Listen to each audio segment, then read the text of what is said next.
I'm going to tell you what I told Ted Leitner, what I told our team in the locker room. I said, and I said it in this way. I got loud in the huddles at time, and I got animated, but not after the game.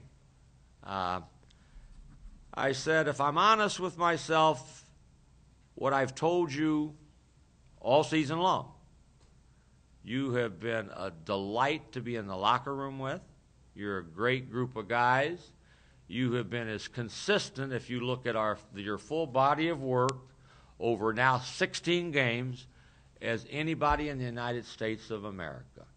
So I always view the glass half filled. So if I'm talking in that vein, you deserve a mulligan. And I said, Chase, do you know what a mulligan is? And he said, no. And I said, and James said, he doesn't play golf. It means a do-over. I said, yeah, you're deserving of a do-over. But if you're honest with yourself, you created some of what happened tonight. We allowed Chicago State to believe they were going to win the game. And they played well. They made some shots. They were 4 points behind Air Force. And we talked about this before. They were down 4 at halftime there at Air Force. I believe they were within 6 or 7 or 8 points late in the game and got beat by 12.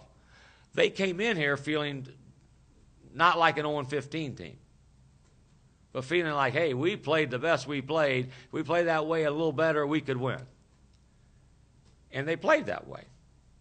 And we did not react the right way. We got a nice, comfortable early lead. It looked like it was going to be like last time and the time before, and it wasn't. And we didn't handle ourselves well. We did a poor job. I'm still telling them. We did a poor job of how we managed our own emotions.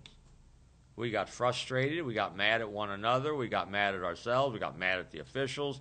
You did everything but bowl your back and play better.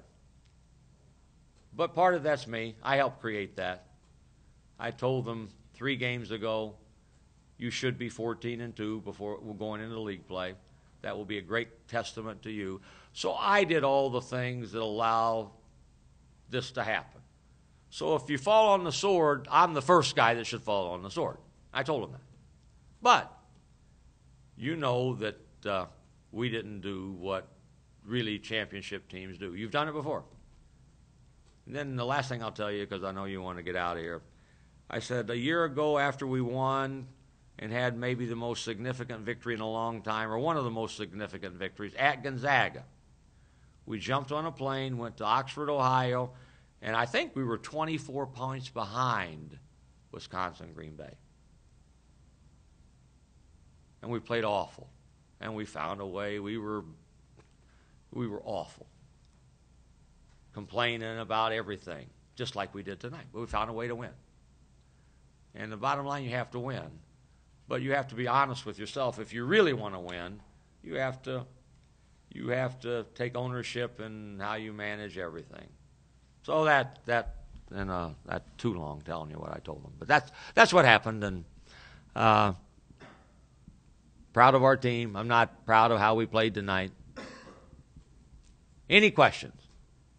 Chase, you just talked about how he played tonight, particularly in that ball scoring run that you guys had there. How who played?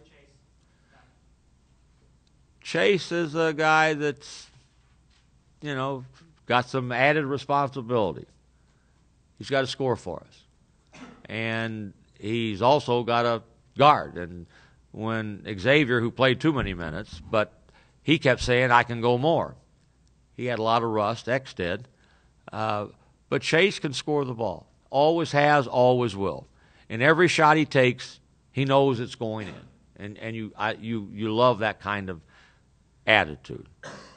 So we got to have Chase playing and playing well, and he 10 for 17, and he probably could have had 2 more that could have gone in. Coach, what was it playing with Tim and X going in? How many minutes in an ideal world would you want to play? I talked to Tim, and we said, let's try to get you